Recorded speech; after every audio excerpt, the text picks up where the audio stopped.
Les cris de guerre retentissent. Les hordes envahissantes de la Russie chargent vers une position défensive ukrainienne. Obéissant aux ordres d'un commandant qui sait exactement comment cette bataille va se terminer, la Russie va perdre. Pourquoi ? Parce que ces soldats ne sont pas équipés de blindés, comme des chars ou des véhicules de combat d'infanterie. Ils ne se déplacent même pas à moto, ce qui leur permettrait pourtant d'éviter plus facilement les drones ukrainiens. Non. Ils entrent dans la bataille sur quelque chose de plus équin. Des bêtes de somme à 4 pattes transportent désormais les forces russes au combat. Voyez comme Vladimir Poutine est devenu désespéré. Les troupes russes montent maintenant à cheval dans l'enfer des drones de la guerre en Ukraine. Pire encore, comme l'a rapporté United 24 Media le 7 octobre, le soldat russe qui était à cheval a déjà été tué. Le média indique que 2025 marque la première fois depuis les années 1950 que la Russie déploie de la cavalerie contre un ennemi.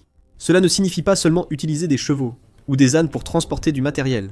Ici, la Russie a envoyé un soldat équipé à l'assaut à cheval et pour une raison quelconque semble avoir attendu de ce soldat qu'il traverse les vagues de drones ukrainiens pour atteindre une certaine position. Cela n'a aucun sens, même sans les drones. Un cavalier n'a pas beaucoup de chances de s'en sortir. En guerre moderne, un tir de fusil peut éliminer une unité de cavalerie. À l'époque moderne, ce n'est pas une guerre médiévale, ce n'est plus cette époque. À l'époque où les soldats mettaient des minutes à recharger un mousquet avant de pouvoir tirer sur un cavalier. Nous sommes en 2025. Il y a des drones, des fusils, des mines. Pratiquement n'importe quelle arme que l'Ukraine pourrait décider d'utiliser suffit à éliminer un cavalier russe. Bien sûr, c'est finalement un drone qui a achevé le malheureux cavalier russe. Et les images confirment tout le fiasco. La vidéo a été partagée par le compte X de Igal Levin, qui a précisé qu'elle avait été filmée par un drone piloté par un membre du 132e bataillon ukrainien. Les images semblent assez banales au premier abord. Elles montrent ce qui, dans d'autres circonstances, pourrait être un beau paysage de campagne, filmé depuis la perspective d'un drone vu à la première personne ou drone à vue à la première personne, alors qu'il survole un sentier naturel. Alors que le drone avance lentement, ce qui semblait d'abord une tache au loin se précise. Ce n'est pas une tache, c'est un cheval. Peut-être qu'au milieu de la guerre, dans la campagne ukrainienne, un cheval sauvage avait survécu et errait dans le champ. Mais non, ce n'est pas ce qui se passe. À mesure que le drone s'approche, il devient vite évident qu'un homme s'occupe du cheval. Il est vêtu d'un treillis militaire, et il n'a aucune idée que le drone est en train d'apparaître. Cet homme est un soldat russe, et il est sur le point de devenir une victime. Dès que l'opérateur comprend ce qu'il voit à travers les yeux de son drone, vu à la première personne, le drone accélère. Il se focalise sur le soldat, qui se rend compte du danger bien trop tard. Une tentative désespérée de sauter loin de son cheval échoue, et le drone ukrainien frappe directement le sol entre eux. Le cavalier et son cheval sont morts. Poutine est si désespéré qu'il envoie ses soldats combattre sur des animaux plutôt qu'en véhicules blindés. Défense Blog, qui a aussi diffusé la vidéo, précise que le cavalier ciblé n'était pas un franc-tireur isolé ayant choisi d'attaquer à cheval. Il appartenait à un détachement de cavalerie, utilisé par la Russie pour attaquer une position défensive ukrainienne. Cet assaut a échoué, et Défense Blog précise que les soldats russes ont fini par descendre de leurs chevaux pour les utiliser comme boucliers, dans une tentative d'échapper aux drones ukrainiens. Cela donne une nouvelle perspective aux images filmées par les drones vues à la première personne. Peut-être que le soldat russe ne s'occupait pas de son cheval sans raison. Il se cachait probablement derrière lui, mais il a été trahi par le fait d'avoir placé son cheval dans la mauvaise direction. Les soldats ukrainiens ne se sentent pas bien face à tout cela. Créer plus de pertes russes est évidemment la priorité de l'Ukraine. Cependant, les soldats préfèrent largement éviter d'envoyer des drones explosés sur des chevaux.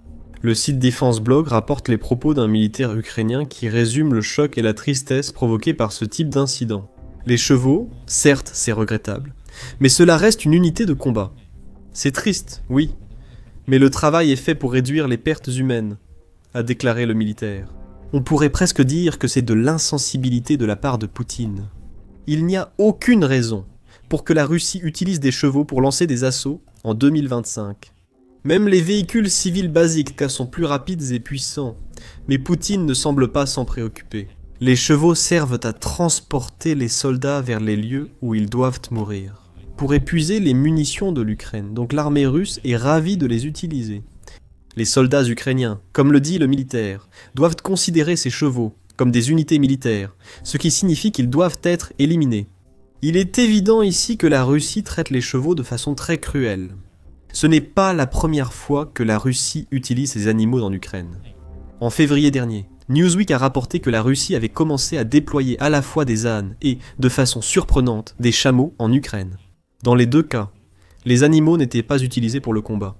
La Russie les utilisait plutôt pour acheminer du matériel entre unités, garantissant ainsi à ses soldats l'accès aux biens nécessaires. Ces biens ne pouvaient plus être transportés, car trop d'unités mécanisées russes avaient été détruites ou hors service. Le média a même cité un membre du comité de la défense de la Douma d'État russe, le lieutenant-général Viktor Sobolev, qui a laissé entendre que la Russie s'inspirait de la Seconde Guerre mondiale. Autrefois, la Russie utilisait chiens et ânes pour transporter l'essentiel. Elle doit désormais faire de même en Ukraine. Il y a actuellement de très grandes difficultés à approvisionner les unités et les subdivisions, y compris les groupes et escouades d'assaut, et ainsi de suite. Sobolev a affirmé qu'il s'agissait de munitions, de matériel militaire et de nourriture. Il a ajouté que chiens et chats sont aussi déployés car ils aident à lutter contre les souris dans les tranchées russes. Sobolev a également mentionné les chevaux, notant qu'ils avaient aussi été mis au travail dans les tranchées. Quant aux chameaux, une photographie a commencé à circuler sur les réseaux sociaux en février. Partagée par le compte Facebook Meanwhile in Ukraine, la photo montre 3 soldats russes et un chameau. La chaîne espère que l'image a été retouchée avec Photoshop. Cependant, des chameaux sont élevés dans les républiques russes de Touva et de Kalmoukie, donc il est possible que la photo soit réelle. Le Moscow Times a également confirmé l'utilisation d'ânes par l'armée russe dans un article de mars 2025. Il a également lié cette utilisation à un manque d'équipement en première ligne, tout en notant que la Russie utilisait à la fois des chevaux et des ânes pour transporter du matériel. Cela semble être une pratique courante, rapporte le média selon Sobolov. C'est peut-être le cas. On pourrait même soutenir que l'utilisation de ce type d'animaux est préférable à celle de soldats portant du matériel, du moins sur de courtes distances. Ce qui s'est passé début octobre diffère beaucoup de l'utilisation de chevaux et d'ânes par l'armée russe pour transporter du matériel. Le soldat que le drone ukrainien a éliminé était un cavalier. Lui et son unité ont lancé une attaque à cheval, pour découvrir très rapidement pourquoi c'était une mauvaise idée. Maintenant que la Russie a vu que son idée de cavalerie est si vulnérable aux drones, on pourrait supposer qu'elle abandonnerait ce concept. Mais cela surestimerait la capacité de la Russie à apprendre de ses échecs. Non seulement la Russie accepte que ses soldats partent au combat à cheval, mais il semble que l'entraînement de la cavalerie soit sur le point d'être officialisé dans l'armée russe. Je répète, l'entraînement de la cavalerie est en train d'être officialisé. Ce qui signifie que ce qui semble être un incident isolé de soldats russes attaquant à cheval pourrait bientôt devenir une situation courante en Ukraine. Cette information provient de Medusa, qui a couvert un rapport d'octobre publié par le média pro-russe Commerçant, affirmant que la Russie cherche à procéder à une véritable renaissance de ses unités de cavalerie. Un média russe a interviewé le commandant anonyme de l'unité spéciale Storm, qui a affirmé à la télévision d'État que ses soldats apprennent maintenant à monter à cheval. Les raisons invoquées sont pour le moins étranges. Le commandant affirme que les chevaux ont de meilleurs instincts que les humains, ce qui signifie qu'ils sont moins susceptibles de marcher sur des mines terrestres. De plus, ils ont une meilleure vue, ce qui leur permet de se déplacer dans l'obscurité, et ils sont capables de gérer des conditions hors route. Le commandant a même expliqué comment ses troupes utiliseraient leurs chevaux. La tactique consiste à faire monter 2 hommes sur un seul cheval. L'un dirige, l'autre couvre le feu. Les 2 combattants arrivent sur le site de l'assaut, descendent de cheval et prennent la prochaine position ennemie, selon le commandant. Tous ces commentaires présentent des failles évidentes.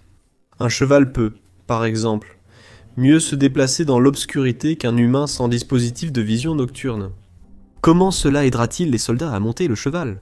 Ils ne pourront pas voir où ils vont, et ils n'auront certainement aucune chance d'identifier ou de détruire les menaces qui arrivent avant qu'il ne soit trop tard. Les cavaliers russes semblent devoir se fier à l'instinct de leurs chevaux pour aller où il faut. Concernant l'approche à 2, le commandant Storm en parle. Il est sûrement beaucoup plus difficile d'assurer une couverture de tir sur un cheval qui secoue ses cavaliers que de fournir cette couverture depuis le sol. Un soldat russe déjà à 2 sur un cheval avec tout son équipement pourrait-il vraiment abattre un drone ukrainien approchant ? Leurs camarades montent ? peu probable, voire absurde pour beaucoup. De plus, comme le note Medusa, les chevaux présentent certains inconvénients que le commandant de la tempête ne semble pas prendre en compte. Oui, les animaux sont rapides et agiles, mais ils doivent aussi être dressés et nourris. Ce sont deux actions qui coûtent du temps et des ressources, que la Russie n'a pas vraiment. De plus, les chevaux ont une capacité de charge inférieure à celle des véhicules. Comme déjà dit, malgré les difficultés de la Russie à envoyer des soldats avec des blindés, un véhicule civil reste préférable à un cheval. En ce qui concerne les mines terrestres, un cheval peut, ou non, être assez lourd pour déclencher une mine anti-char, mais une mine anti-personnel, c'est une autre histoire. L'Ukraine ayant acquis ce type de mine des États-Unis en novembre 2024, il est probable qu'elles servent aussi à se défendre contre les attaques russes. Un cheval n'aurait aucune chance face à une telle mine, pas plus que son cavalier. Alors la question brûlante doit être posée. Pourquoi ? Malgré les affirmations du commandant Storm, les chevaux ne sont pas montés au combat. Ils sont plus efficaces que les chars, véhicules blindés ou tout autre véhicule que la Russie pourrait utiliser. C'est évident. Un cheval, aussi rapide soit-il, ne peut pas distancer un drone vu à la première personne. PETMD rapporte qu'un cheval pur sang peut atteindre 70 km/h sur une courte distance. La Russie n'utilisera pas de pur sang. Ses chevaux seront plus lents et leurs cavaliers ne sont pas des jockeys de haut niveau. PETMD ajoute que la vitesse maximale au galop d'un cheval dans un environnement domestique général se situe entre 40 et 56 km/h. Un cheval moyen ne serait également pas capable de maintenir cette allure sur une longue distance. En comparaison, même le drone vu à la première personne ukrainien le plus basique peut atteindre et maintenir une vitesse de 60 km/h, beaucoup étant même plus rapide. Même si un cheval distance un drone sur une courte distance, il ralentira vite, et le drone le rattrapera. L'efficacité au combat n'entre pas en ligne de compte ici. Donc encore une fois, il faut se demander pourquoi. United 24 a quelques raisons possibles pour expliquer pourquoi. La Russie replonge dans une vieille tradition du pays central en envoyant des soldats au combat à cheval, en commençant par la passion de la Russie pour les chevaux. Il est dit que les chevaux sont tellement ancrés dans la mythologie des succès militaires russes passés, que leur utilisation en 2025 est presque plus symbolique que pratique. Mais c'est aussi une déformation. Les Cosaques, connus pour leurs chevaux, formaient d'importantes communautés en Ukraine, surtout les Zaporogues, et dans la région du Don en Russie. Bien que ces traditions aient des racines communes, ce n'est pas l'Ukraine qui part aujourd'hui au combat à cheval. La Russie le fait encore. Les Russes ont gardé leur amour des chevaux jusqu'au XXe siècle. Pour être juste envers la Russie, ces bêtes étaient encore utiles jusqu'à la Seconde Guerre mondiale. Un article de juin 1942 dans The War Illustrated, partagé par Traces of War, l'illustre clairement. La Russie compte des millions de chevaux en service dans l'armée rouge. Sans eux, malgré les chemins de fer et l'immense nombre de véhicules motorisés, il serait impossible de maintenir le flux constant de ravitaillement. Comme le disait War Illustrated il y a plus de 80 ans, parmi les millions d'hommes au front sur des milliers de kilomètres, des centaines de milliers sont en première ligne à tirer canons et chariots de munitions. Beaucoup d'autres sont attelés aux ambulances et véhicules de ravitaillement. Cela paraît familier. C'est précisément à cela que les chevaux et leurs semblables étaient utilisés en Ukraine avant qu'ils ne commencent à être déployés comme unité de cavalerie. Après la Seconde Guerre mondiale, United, 24 ans dit que le cheval est devenu un symbole de pouvoir politique en Union soviétique. Les affiches de propagande montraient souvent des soldats russes à cheval, ce qui explique pourquoi les Russes montent aujourd'hui à cheval pour aller au combat. Des images ont montré qu'un cavalier a été abattu par un drone. Il est possible que des images très différentes circulent en Russie. Peut-être des images de soldats russes chevauchant bravement, rappelant l'époque soviétique, époque à laquelle Vladimir Poutine semble vouloir ramener le monde. Tout ce discours sur le symbolisme est appréciable, et la Russie l'encouragerait si ce n'était pas pour le fait que... La seule raison pour laquelle on parle de chevaux, c'est parce qu'un cavalier russe a été détruit par un drone ukrainien. Mais si l'on met de côté le symbolisme, il y a 3 véritables raisons pour lesquelles la Russie utilise des chevaux en Ukraine. La Russie manque de carburant, elle a perdu trop de véhicules, et ses soldats sont absolument épuisés. Côté carburant, l'Ukraine a récemment détruit la capacité de raffinage pétrolier russe. La British Broadcasting Corporation rapporte que l'Ukraine a mené des frappes contre 21 des 38 grandes raffineries de pétrole de la Russie depuis janvier 2024. Rien qu'en août 2025, l'Ukraine a ciblé 14 raffineries avec des attaques de drones. En septembre, elle en a frappé 8. Dans la plupart des cas, ce n'étaient pas des frappes isolées. L'Ukraine frappait, attendait brièvement, puis refrappait pour garantir que les raffineries restent hors service. L'impact de ces frappes a été monumental pour la Russie. Le pays connaît une crise du carburant, car l'Ukraine a mis hors service jusqu'à 40% de la capacité de raffinage russe fin septembre et début octobre 2025, après des mois de frappes cumulées. Bien que cela nuise aux Russes ordinaires, en raison des pénuries d'essence dans le pays, cela a également un impact sur les lignes de front. Le commandant en chef de l'armée ukrainienne, Oleksandr Syrsky, l'a clairement indiqué vers la fin du mois de septembre. Les capacités du complexe militaro-industriel de l'ennemi ont été considérablement réduites. Nous pouvons le constater sur le champ de bataille, a déclaré Syrsky en s'adressant aux journalistes ukrainiens. Il s'agit d'une crise du carburant en Russie qui affecte directement la logistique et l'approvisionnement de son armée. En résumé, la Russie manque d'essence pour le front. Les chevaux ne roulent pas à l'essence, donc les utiliser résout le problème, du moins selon Poutine. Même avec un approvisionnement constant en essence et des lignes logistiques, la Russie n'en tirerait aucun avantage. L'essence et le diesel sont inutiles sans véhicules à alimenter. Voilà une autre raison pour laquelle la Russie utilise des chevaux pour lancer des assauts. Elle manque de chars et de véhicules blindés. Et cela dure depuis un certain temps. En juillet, la Novaya Gazeta a rapporté que la Russie était presque à court de véhicules militaires. Elle a cité des statistiques de l'Institut pour l'étude de la guerre, montrant que la Russie n'a plus que 46% de ses chars et 42% de ses véhicules de combat d'infanterie d'avant-guerre. Ces chiffres semblent d'abord corrects, pourtant. La plupart des véhicules restants dans les stocks russes sont d'anciens blindés de l'époque soviétique qui sont dans un état de délabrement avancé. À ce rythme, l'Institut pour l'étude de la guerre affirme que la Russie n'aura plus aucune réserve de blindés utilisables d'ici la fin de 2025. La situation de la Russie n'est peut-être pas désespérée, mais cela explique pourquoi elle utilise des chevaux en Ukraine. Les véhicules dont l'armée russe a besoin, que ce soit pour transporter du matériel ou pour lancer des assauts, sont bien moins nombreux qu'ils ne l'étaient lorsque Poutine a lancé son invasion. L'utilisation des chevaux provoque du désespoir. Le commandant de l'unité Storm peut tenter de présenter l'usage des chevaux comme une tactique délibérée. C'est en fait un aveu de Moscou qu'elle manque d'équipement pour ses troupes. Certains peuvent encore combattre en blindés, les autres semblent là se tourner vers les chevaux. Enfin, il y a l'épuisement. À cause de ces difficultés avec les blindés et le carburant, la Russie mène davantage de petites attaques d'infanterie, au lieu des grandes offensives mécanisées du début de la guerre en Ukraine. RBC Ukraine a rapporté cette approche dès juillet, en notant que certaines unités d'infanterie russes comptent seulement 3 ou 4 personnes. Ces unités doivent infiltrer les défenses ukrainiennes et tenir jusqu'à l'arrivée des renforts. Mais réfléchissez à ce que cette approche doit signifier pour les soldats russes. Ils doivent marcher sur de longues distances, en transportant tout leur équipement pour les assauts, tout en se cachant des drones ukrainiens. L'épuisement doit s'installer, au point que même les unités qui parviennent à infiltrer les défenses ukrainiennes ne sont pas capables de vraiment se battre lorsqu'elles sont découvertes. Au moins avec des chevaux. Ces petites unités peuvent parcourir plus de distance rapidement tout en comptant sur leurs chevaux pour transporter le matériel lourd. Mais encore une fois, c'est ce que les véhicules militaires modernes sont censés faire. Pas des animaux très vulnérables, sans résistance face aux armes ukrainiennes. La vidéo d'un cavalier russe neutralisé par un drone ukrainien est révélatrice à plusieurs niveaux. C'est humiliant pour la Russie parce que cela expose à quel point la situation militaire du pays est devenue catastrophique. La vidéo est presque pitoyable car elle montre les derniers instants de panique d'un soldat russe, avant que lui et un cheval qui n'aurait jamais dû se trouver sur le champ de bataille ne soient éliminés.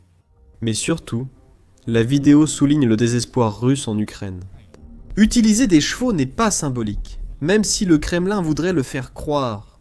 C'est insensé, et la Russie en paie déjà le prix. Pourtant, ce n'est pas comme si la Russie connaissait beaucoup plus de succès avec ses armes modernes.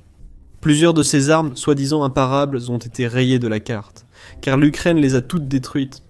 Découvrez-en plus dans notre vidéo, et n'oubliez pas de vous abonner à The Military Show pour plus de reportages sur les tactiques les plus étranges de la Russie dans la guerre en Ukraine.